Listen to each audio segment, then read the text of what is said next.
Hey, it's Dr. Phil coming at you with the real story today, and I'm talking to you about something that you may think, why is he talking to me about this?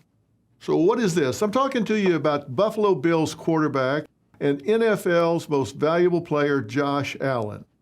Now, why am I talking to you about this? You think I'm talking to you about a sports story? Not really. Josh Allen just signed a 6-year, $330 million contract. Boy, a lot of money. Luckiest guy ever, right? You think, wow, young guy, $330 million, got to be the luckiest guy ever. Not even almost.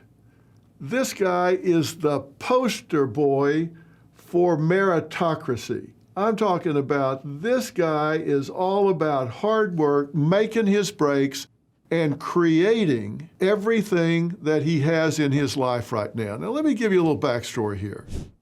Josh Allen went to Firebaugh High School. This was a farming community in the San Joaquin Valley in California. Small school. I mean, really small.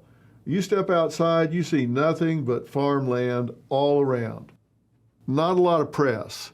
After practice, he worked on the family farm. Now, he could have played for a larger high school and been seen by college recruiters, but he stayed true to his family mantra.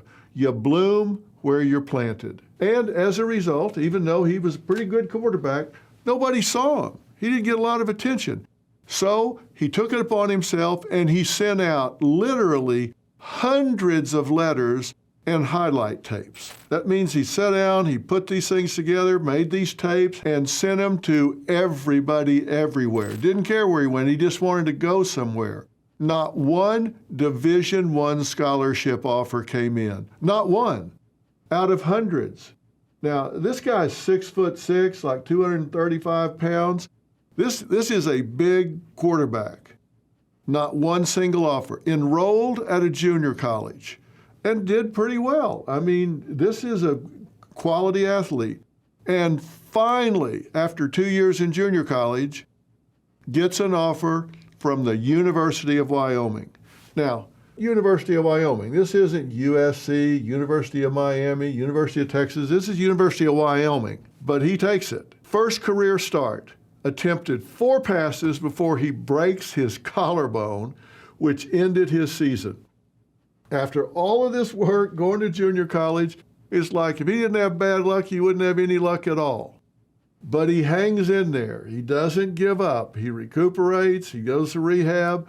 Keeps working. 1 year later, he threw for over 3,200 yards and 28 touchdowns in 2016. He didn't have a whole lot of time to show his wares, but the Buffalo Bills drafted Allen as the 7th overall pick in the 2018 draft. His rookie season, he was the first quarterback in the Buffalo Bills history to lead the team in both passing and rushing. And as the old saying goes, the rest is history.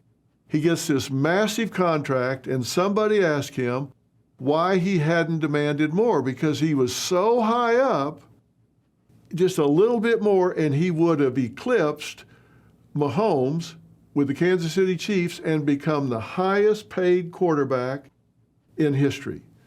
And you know what he said? He said, quote, "I don't need any more. If I can't live on what they're paying me, something is very wrong." Now, isn't that just music to your ears?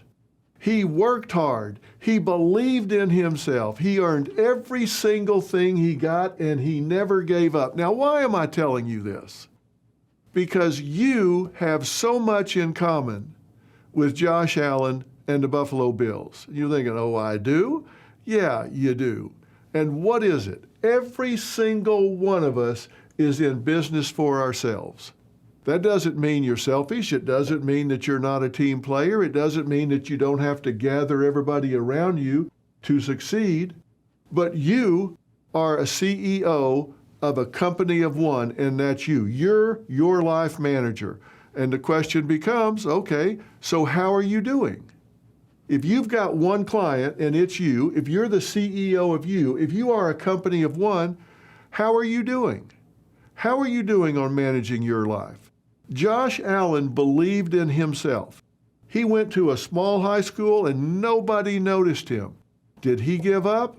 Not a chance. He said, you know what?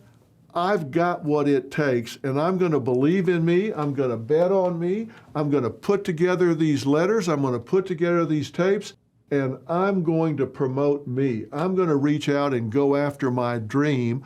I'm going to go after what I want. And you know what? It didn't work.